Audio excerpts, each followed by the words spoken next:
When the holidays start to feel a bit repetitive, reach for a Sprite Winter Spiced Cranberry and put your twist on tradition. A bold cranberry and winter spice flavor fusion, Sprite Winter Spiced Cranberry is a refreshing way to shake things up this sipping season. And only for a limited time. Sprite, obey your thirst. Welcome back to Marvelous Disney, the podcast where Dan Graney and I talk about Marvel, Disney, theme parks, movies, and apparently this week, whatever Marvel accidentally left under the tree. This is entertainment writer Jim Hill, and I'm joined, as always, by Dan Graney. And again, this episode will post on Christmas Eve. And Dan, I'm going to tell you right now, I'm praying for a Christmas miracle because on Sunday, December 21st, I'm sitting at my laptop. I'm working on the show that you and I are going to be doing tonight. And I notice in my email, a message comes in from PayPal that I just, thank you for ordering $2,900 worth of material from Bose, which was kind of a surprise to me because I hadn't actually done that. And then inside of the next 31 minutes, I ordered 3 other piles of material from Bose, all of them for, $2,980 worth of material, and 77 cents, by the way. All right. And so, in the middle of it, Nancy and I realized, oh my God, we've been hacked. And so, we get in, we do what PayPal tells us to do. We change our password. We file an investigation. And within 5 hours, they got back to us and said, well, not our problem. It was like, what? It's like they hacked into our account, but from PayPal side, they couldn't see any evidence of a third party. And I was like, wait a minute, we literally reached out to you to tell you in real time this was going on. More to the point, who orders 4 items for, again, $2,980.77 back to back, 4 of them? But it was just PayPal was, yeah, you're right. It looks fishy, but we're not helping. And so now, totally burying the needle in the other direction, Bose, the lovely Bose Corporation, first of all, they're closed for the weekend here in the States, but there was somebody in the UK working their call center or their support line, and I reached out, and they were like, "Oh, this is terrible! Oh my God!" And it's like, let's put you in touch with somebody in the States. And just seconds before I leaped on the air here, the lovely rep. Got all the took all of the information that PayPal was not interested in at all.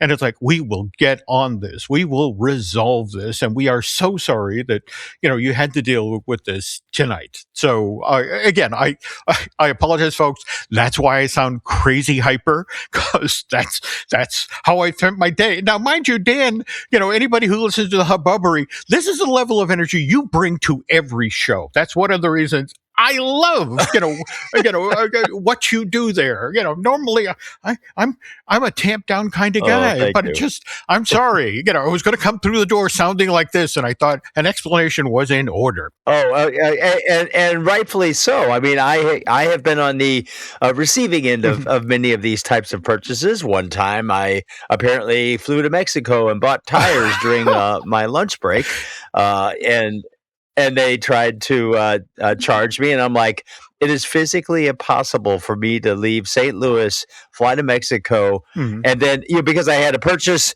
at a gas station before and a lunch spot after, and in between bought tires in Mexico.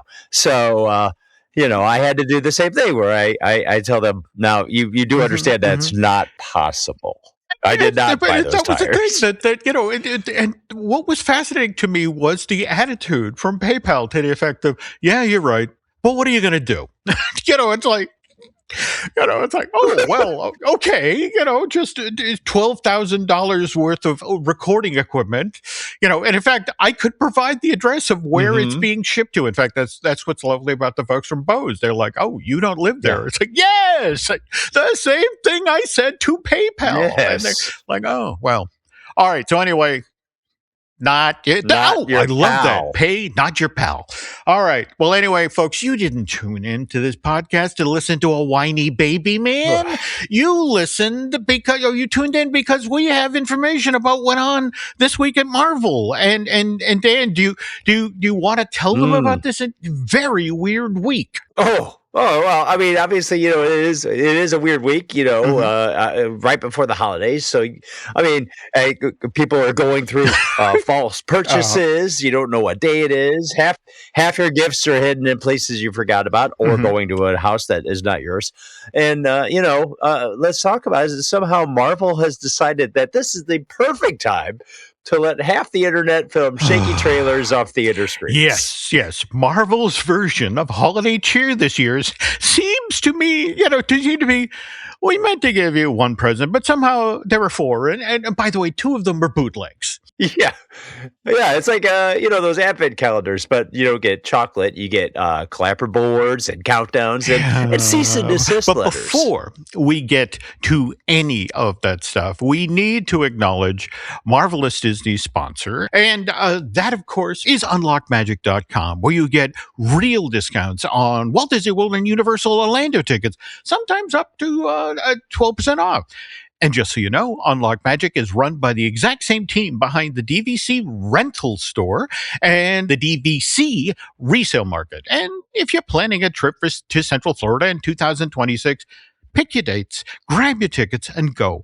Unlock Magic makes it that easy to rack up some pretty significant savings. Oh, and when you get your tickets, please tell the nice folks at unlockmagic.com that it was Dan and Jim who sent you. Okay? So, all right. So anyway, you were mentioning, that it's been sort of the Marvel equivalent of the Zapruder film this week, right? Lots of shaky footage. So yes. Let's talk about this. Well, so let's think about what we got here. We know that, we've got the rollout for the Avengers Doomsday teaser. We had a few things, we've got a countdown video from the Russo brothers. I don't know if you happen to catch that online. It's not a lot, but it is an official countdown video. But then they also had theater-only teasers, which were tied to the release of Avatar, Fire and Ash. Apparently not all of them. Some people are upset about that.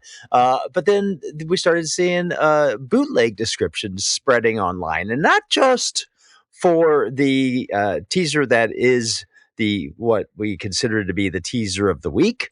But also what might be coming in the future, and also another movie, which we'll talk about a little bit later.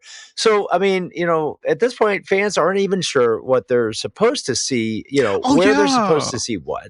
And we have to think about this.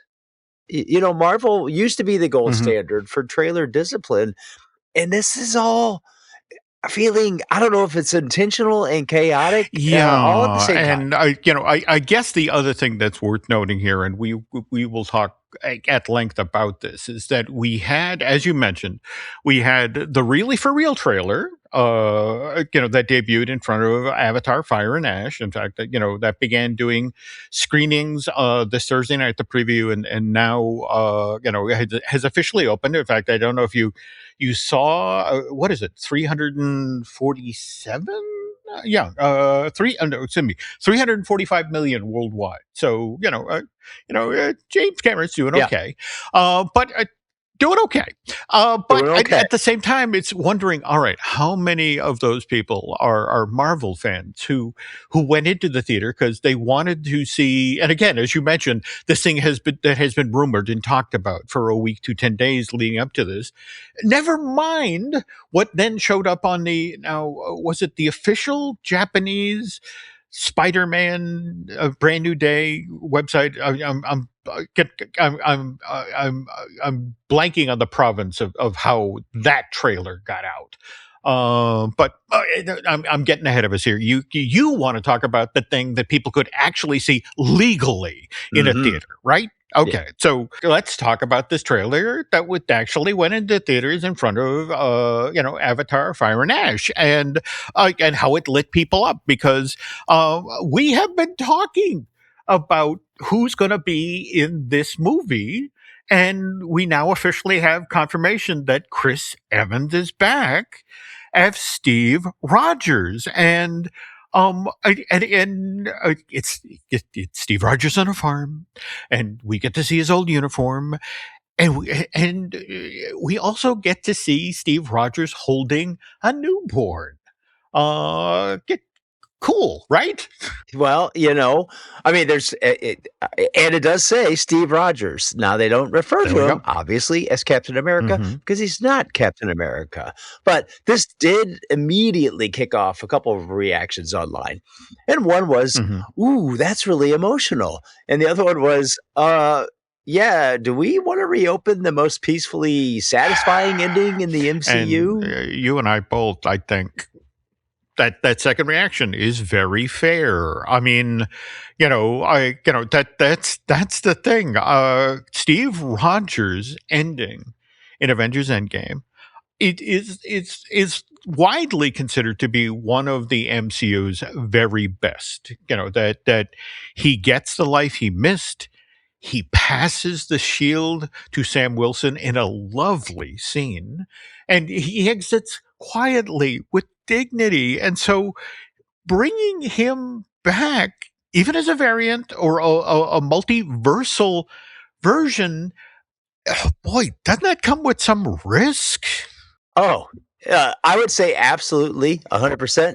I will also say, and I've mentioned this before, the Russos being the Mhm. ones who are handling it, and they have arguably, they've had Mhm. great Mhm. understanding for Steve Rogers, better than any other directors Marvel's had.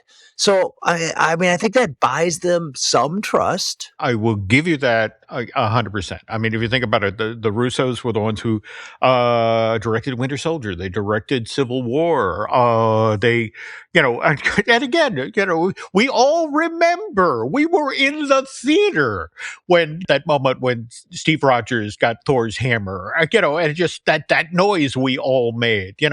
We loved this guy, and that's why we also loved the original ending of Endgame. So, I guess what's unusual about what's going on here is how Marvel is telling us this. This is not with a pristine YouTube drop, not with a big press push, but this is different from them.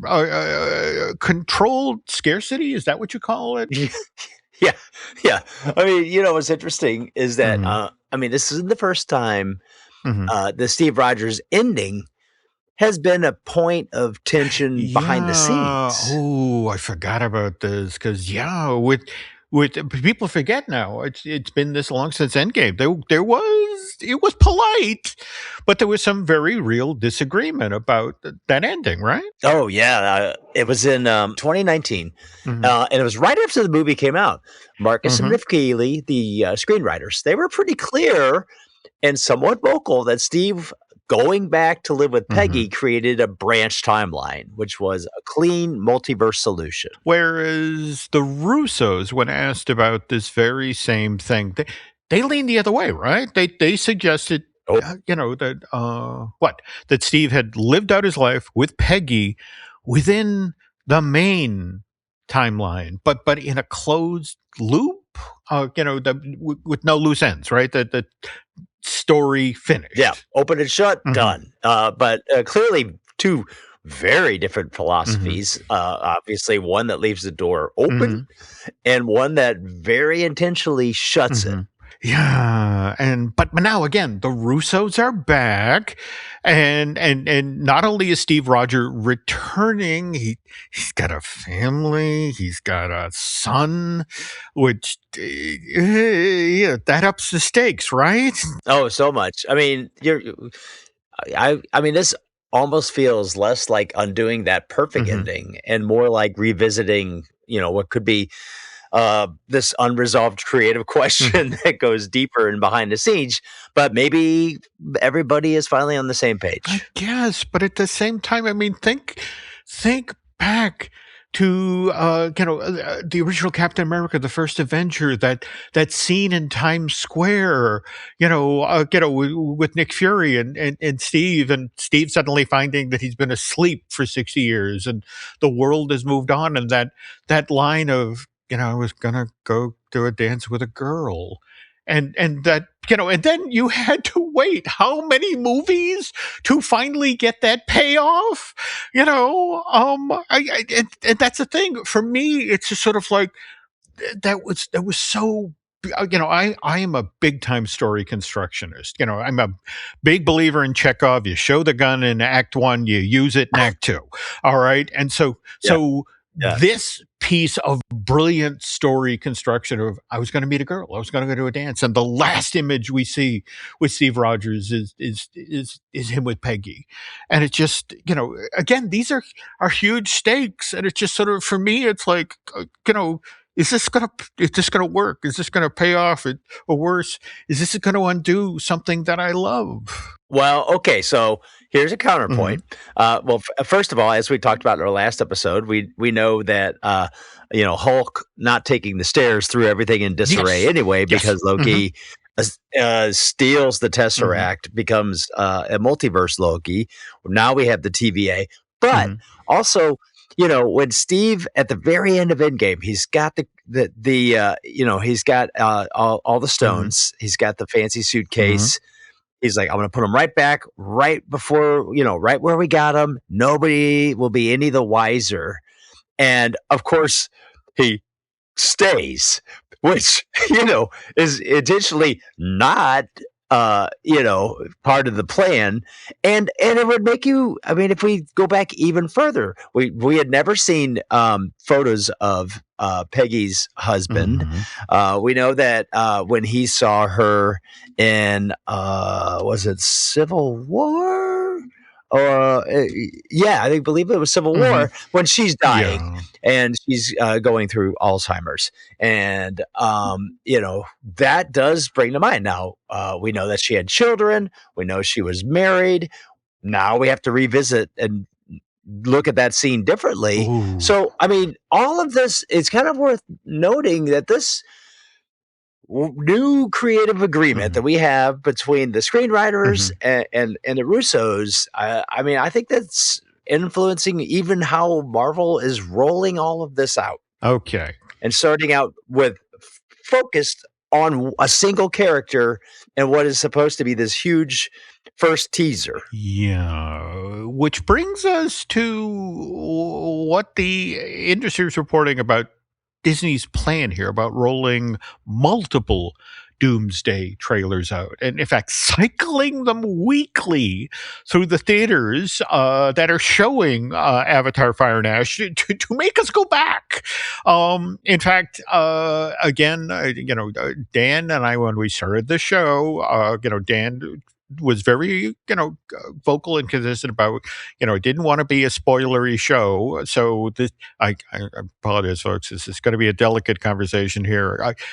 Did you see the news that broke today about trailer 2? And I did. Okay. So, and I'm just going to lay this out here, because think about it. Fantastic Four: First Steps. It very, very much, especially the second half of the film, what drove that story was Franklin and the notion that, Galactus, this giant being from space, was, threatening this child. And, in fact, if you think about, Sue Storm's sacrifice and that sort of thing. But for me, I can't help but notice that film, a child was a key element of it. We just saw the Steve Rogers trailer, and he has a newborn son.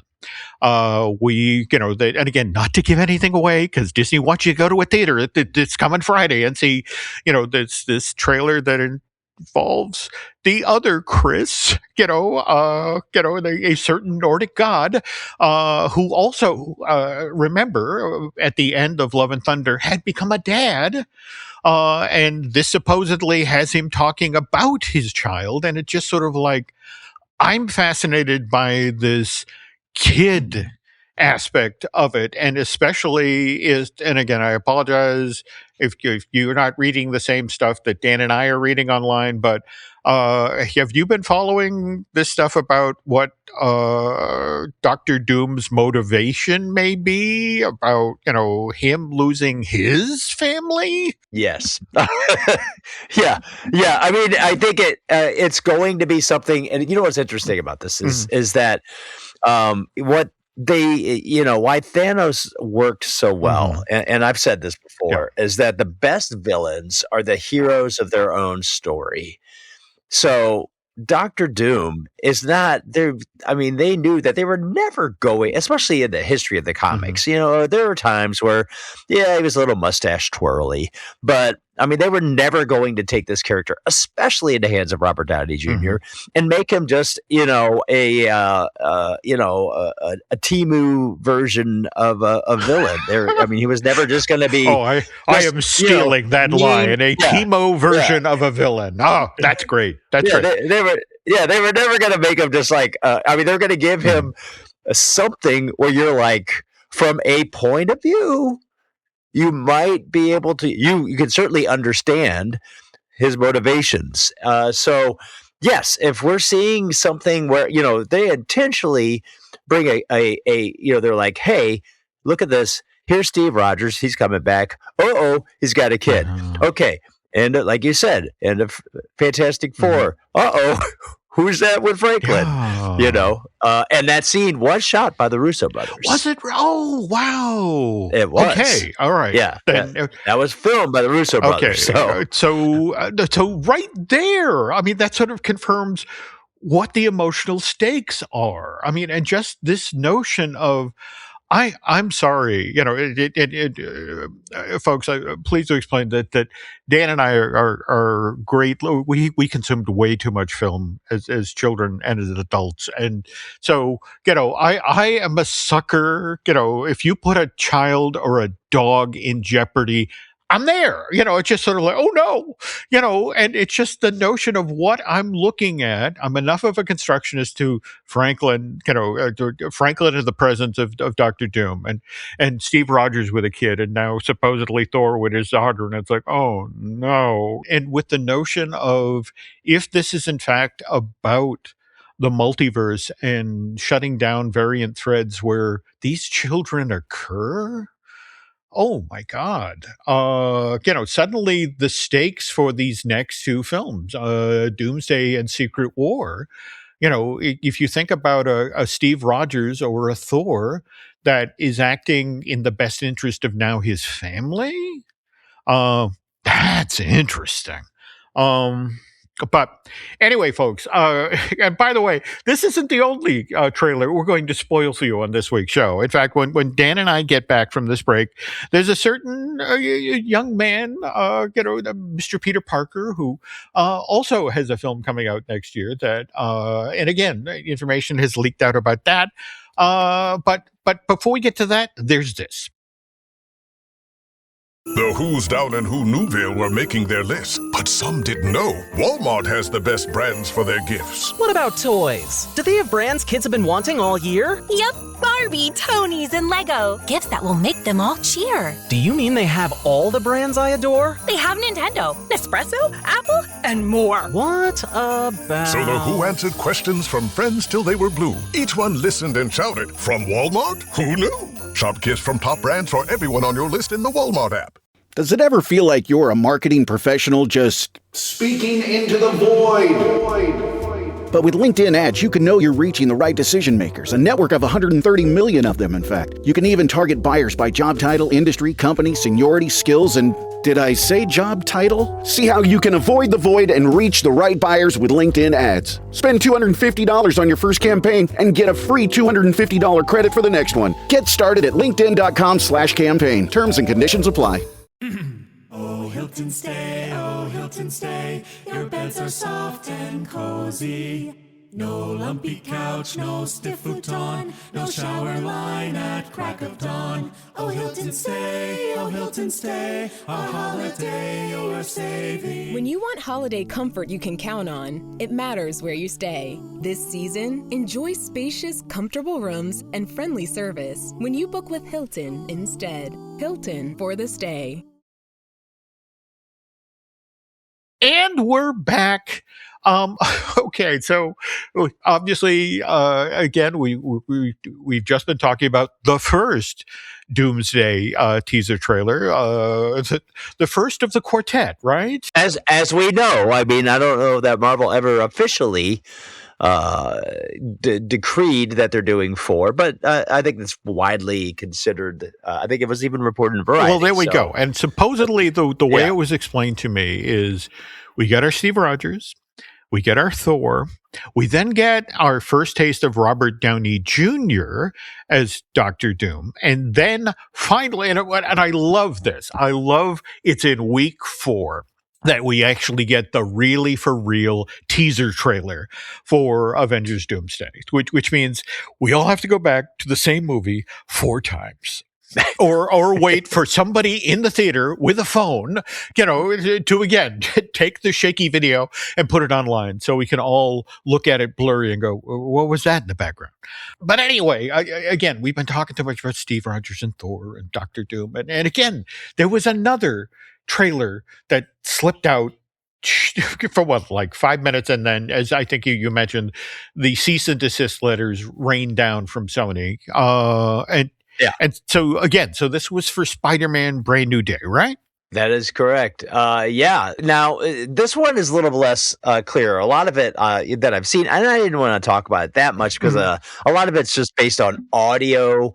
And, so we do know that Sadie Sink, who, is most widely known from her role in Stranger Things as Max. We know that she is in this movie. We don't know the character she's playing. And since it's just based on the audio that played, we know, there are a lot of people guessing. Well, okay, she famously has red hair, which doesn't mean anything because she even said, well, you can change hair color, which is true. But that immediately caused everybody to start figuring out and ticking off every red-haired Marvel character, which, hey, guess what? There's a lot of red-haired Marvel characters. That there are. So, though I have to say here, folks, Dan always does an amazing job with our reference material for Marvelous Disney. But just to circle back for a moment to a character we were talking about in the first third of the show, but you have an amazing theory about Steve Rogers that I please put this out there. Okay. This is what, and it was kind of funny because I was thinking about this. I'm like, well, okay, so you remember at the end of No Way Home, Doctor Strange, he had a spell that erased the memory of Peter Parker from the world. Not the memory of Spider-Man. Everybody knows a Spider-Man. Nobody knows Peter Parker. Nobody knows Peter Parker. And certainly nobody knows who Peter Parker is Spider-Man. But there's one character who was technically not in that time, which is Steve Rogers. Remember, Steve left the main timeline before that spell was ever cast. So here's a theory. If Steve comes back into the present, was he outside of the spell's reach? I love this. I especially love this because of the moment in Civil War at Leipzig at the airport, to the effect of the two of them interacting, and it's like Bronx, Queens, two kids from the borough. So yes, he would remember Peter Parker, and just this notion of, wow, does this idea hold? That fascinates me. And by the way, I also want to give Dan credit where credit is due, because I've been seeing so many people online now talk about your metal hammering thing at the end of Endgame, and it's just sort of like, hey, wait a minute, give credit where credit is due. That came from Dan, and just propagating all over the web there. But it is everywhere. But I'll take it. Hey, it's great. Okay. But I guess my question now is if that's true, if Steve Rogers, because he's in the present, he was outside of that spell, where does this get revealed? How does this get revealed? Any thoughts? Well, okay. Well, first of all, we don't really know. Tom Holland's been pretty coy about being even in a Doomsday or Endgame, but let's be realistic. I mean, we'll be realistic and let's just say, I don't think we're spoiling anything. Let's assume he is. Okay. Because that would be silly. But I think part of that would be, I think that's part of Doomsday, is that, especially coming out of the Brand New Day, where we're going to see a movie where nobody knows Peter Parker at all. So we're going to watch him struggle with that. Yeah. So for him to somehow cross paths with Cap, and I don't think that they would want Marvel. I don't think Marvel would want this forgotten Peter character across two full Avengers movies. I mean, maybe one movie of that sort of perceived isolation. But two, that'd feel kind of bleak. That does. Though again, not to spoil the trailer that none of us are supposed to have seen anymore, in advance like this, but there is supposedly that line where it's, Professor Banner, Bruce Banner, who's like, you're not one of my students, are you? And it's just sort of like, so he doesn't know him either. Nope. So, by the way, just tangentially here, folks, we are now talking about a finished film. Did you see where they announced that principal photography has now finally been completed for Spider-Man Brand New Day? So everyone gets to go home for the holidays, and there's a part of me that really hopes that Tom Holland is in kind of a spoilery mood. Just. Yeah, there's so much. This is what's interesting about this, is that we've learned more along the way. For a while there was like a spoiler. Let's talk about John Bernthal. We knew early on, that was confirmed. He's appearing in Brand New Day. We know because he's even come out recently and said, that the tone of his character will be consistent, which is pretty important because, we're telling the fans that this isn't a watered down version of Frank Castle. He will be the same guy, just, operating in this PG-13 world. So what I think that, I think the blood and the gore will be greatly reduced compared to anything we've seen in Daredevil. But yes, we are, we know that there's a handful of characters in this movie. But at the same time, just this notion of our starting point, nobody remembers him, and this is the New York City of in the MCU, so this is the dangerous place, and more to the point, if the audio that we have, it turns out to be true, we have a Peter Parker who's crossing paths with some of the MCU's most intense anti-heroes. That's not a Hallmark movie, and trust me, folks, I know Hallmark movies. It is a very Marvel one, and what's interesting about this is that a lot of this movie, as we followed along the way and on the show over the past few episodes, it's felt very interwoven with Daredevil. Obviously, with the appearance of what might be some ninjas. We know other shows that have ninjas called Daredevil. But and we know that we've got the Punisher and he'll be in it, and we know it's street level. We know that this is very much a Wilson Fisk. While there's no no inkling that Vincent D'Onofrio is going to be in this. His character is very much part of, and his character's machinations are very much part of what we're going to see.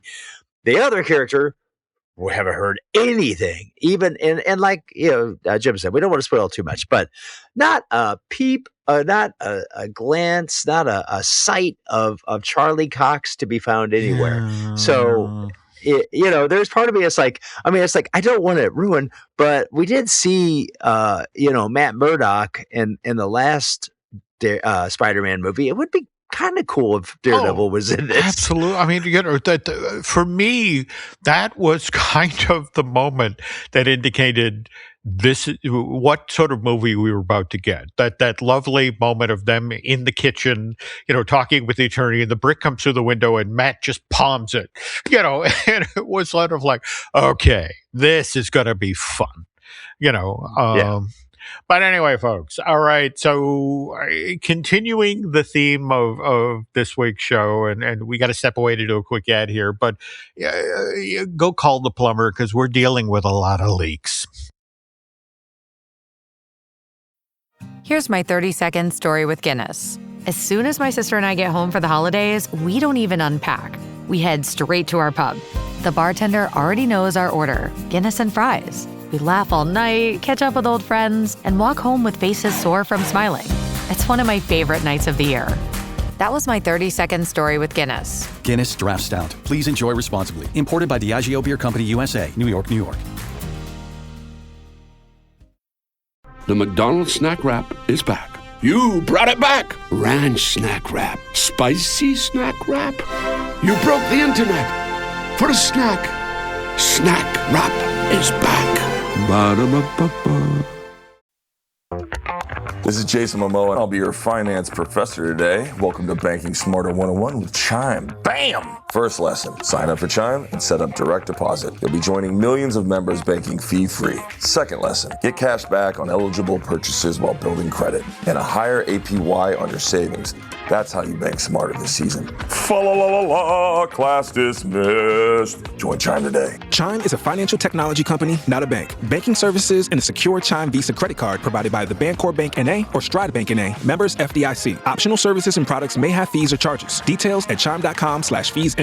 With a qualifying direct deposit, earn 1.5% cash back on eligible secure Chime Visa credit card purchases. On-time payment history may have a positive impact on your credit score. Results may vary. APY means annual percentage yield. Learn about credit building and more at chime.com.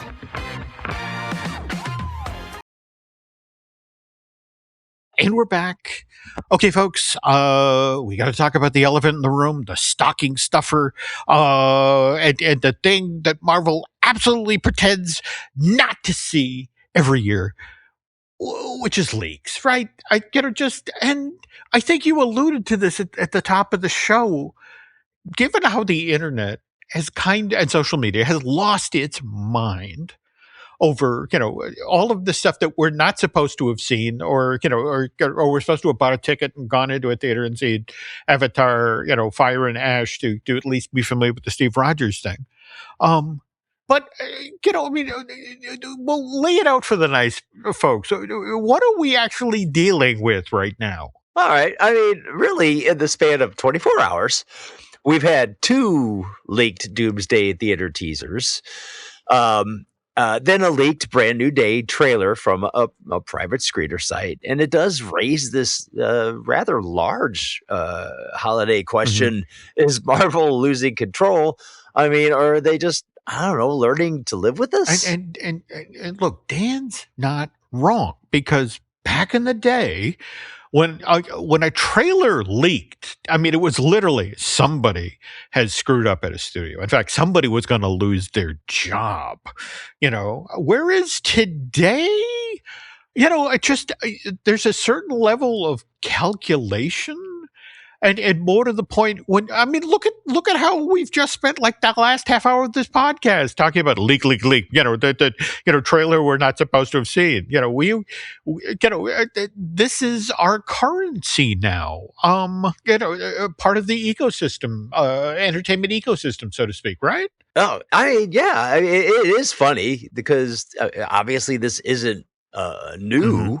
Leaks have been part of fandom, gosh, forever. Oh, no doubt. But in this situation, I guess, again, living in the social media age the way that we do, it's more about the scale, right? I mean, how many people are in fact talking about this stuff? Yeah, I mean, there is certainly.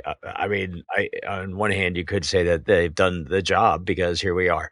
But let's think about this. You remember in '98 when the Phantom Menace teaser leaked online, and everybody was trying to download it, but it would take overnight. Just to watch, that little QuickTime file buffer for something that was going to be the size of a 2-inch, a large stamp. And we have to remind folks that the 20th Century Fox put the Phantom Menace trailer in front of a movie that, to be honest, I mean, all right, it did have Brad Pitt and it did have Anthony Hopkins, but no one was going to that movie, right? No, the movie Meet Joe Black. There we go. And by the way, I in my formative years, I actually ran a movie theater. In fact, when I was in college, I would go to class during the day and then I would run the theater at night. And so I still had friends who worked in the industry at the point, and they talked about what was fascinating is you'd go into the theater, that was playing Meet Joe Black. And, you'd stand there and the Phantom Menace trailer would play. And he said, never saw this before in my entire life. A third of the audience got up and walked out of the theater and went into other theaters. They were just like, I don't want to see this movie, but what else you got? It's just sort of like, but just the whole notion of they were just there to see that trailer. And then, it's like, oh, cool, Darth Maul. All right. And I'm going next door. It happened again when The Dark Knight came out, or before The Dark Knight came out. And there was that Joker footage that actually leaked out of Comic-Con. I am guilty of watching it. And now Warner Brothers never officially acknowledged it, but they didn't really rush to kill the conversation either. And I'll tell you why, because just everybody, obviously it was weird because we had this repeat of like when everybody lost their minds over Michael Keaton being cast as Batman. Well, everybody lost their minds as Heath Ledger being the Joker. And even with the lousy picture, just the audio enough was to did the job of putting so many people at ease because they just heard the voice of the Joker, and people are like, well, that doesn't sound like Heath Ledger at all. So, So I guess we have to be forthright here. We have to be honest that sometimes the leak is actually the marketing, right? Yeah. I mean, Marvel may not love leaks, but they've learned how to let them breathe enough just to build this anticipation.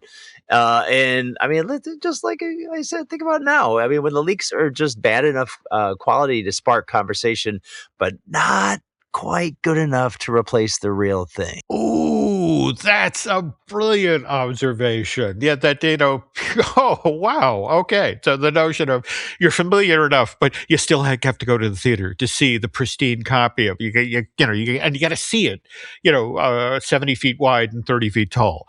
Oh, okay. So Marvel knows this then, and fans arguing about what they might have seen, and wow, that keeps people talking about the movie, about the project without Marvel saying a word. Oh, that's brilliant. The other agenda here is that, and face it, it's been interesting. You've probably seen the very same coverage that I have for Fire and Ash about James Cameron talking about, well, yeah, there's 2 other movies I want to make, but I want to, 2 other Avatar movies I want to make, but I want to make other stuff, but a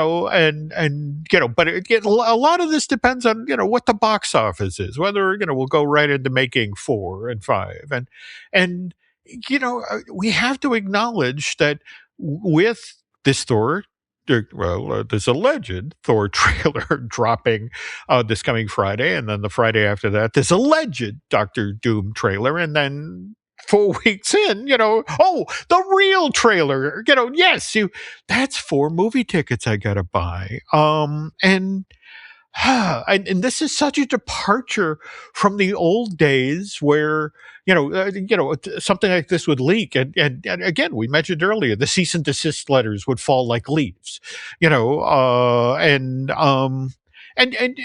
I guess we have to acknowledge that Sony did in fact do that with this this brand new day thing that showed up on the Japanese side, right? So, oh yeah.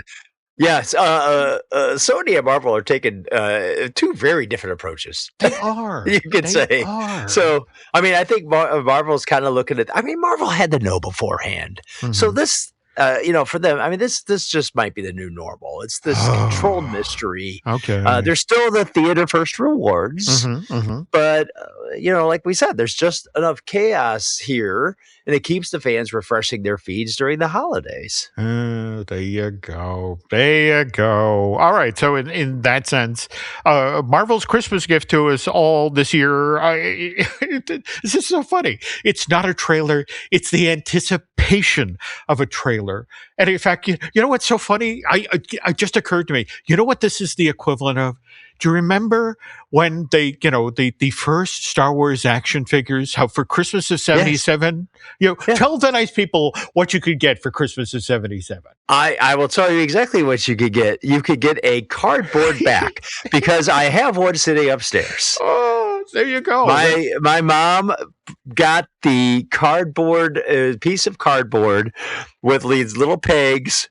So when you did, you could order the action figures because they weren't there. Mm-hmm. They didn't make them. Yep. Kenner didn't have them ready. Mm-hmm. I mean, really, nobody anticipated anybody was going to buy this. Yep. So they were like, it's fine. Nobody's going to really make a big stink about it. Obviously, the only one who really said, I don't know, I think those might do well, was George Lucas, who basically said, you know what, if I could just keep the rights to the merchandising, you guys do whatever, that's cool. And they're like, yeah, sure, George, you can keep all the merchandising rights you want. Yeah.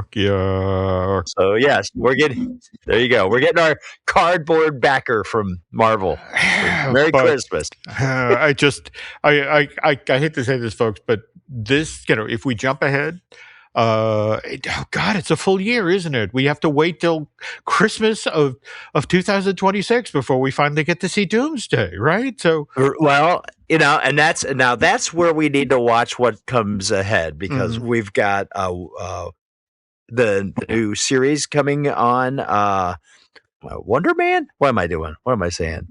Yeah, January. In fact, by the way, a quick little teeny bit of news about Wonder Man. Again, starting January of 2026. Friends of the show have seen it and have said it's flat out wonderful. I mean, again, kind of ironic, the title, but evidently, one of the best things Marvel has done for television in quite some time. So that makes me. There we go. And more to the point, that's something we'll look forward to in the new year. And by the way, that's when the next episode of Marvelous Disney will drop in January of 2026. So, but if, you can't wait to hear more of Dan Grady's amazing insights, where can folks go to listen, to watch you online? If you want to check out, go to YouTube and check out the Hububbery. That's HUBBUBBERY. We just uploaded a bunch of holiday merriment. I feel that we could close the book on the debate if Die Hard is a Christmas movie or not. Hint, it is. We've got that up there. And Jim, I don't know if you saw, but I also make the case that I'm trying to make this one stick, is that I consider Clue to be a Christmas movie. Wow. Okay. No, I got to watch just for that. Oh, wow. Okay. In fact, I'm kind of embarrassed. We don't have anything nearly as interesting as that over on Jim Hill Media. I mean, we got, obviously Disney Dish that I do with Lentessa, and Fine Tuning I do with Drew Taylor, and of course, the Epic Universal podcast I do with Eric Hersey, the talented gentleman who produces a lot of stuff here, and his lovely bride, Lauren. She and I do the, I Want That Too, our Disney merch podcast. And we have some cool stuff coming in the new year, but we'll talk further about that later on. But for now, folks, if you enjoyed this, well, and again, I apologize for being caffeinated, folks, or agitated. One of those two. I promise to come down for the next show. But if you enjoyed this episode, head over to iTunes and please rate and review Marvelous Disney wherever you get your podcast. It really does help people find the show. And on behalf of Dan, want to thank you for listening, and Merry Christmas, Happy Holidays, Kwezi Kwanzaa, whatever you do. And Mr. Graney and I will see you in the new year, but till then, take care. The holidays mean more travel, more shopping, more time online, and more personal info in more places that could expose you more to identity theft. But LifeLock monitors millions of data points per second. If your identity is stolen, our US-based restoration specialists will fix it, guaranteed, or your money back. Don't face drained accounts, fraudulent loans, or financial losses alone. Get more holiday fun and less holiday worry with LifeLock. Save up to 40% your first year. Visit LifeLock.com/podcast. Terms apply.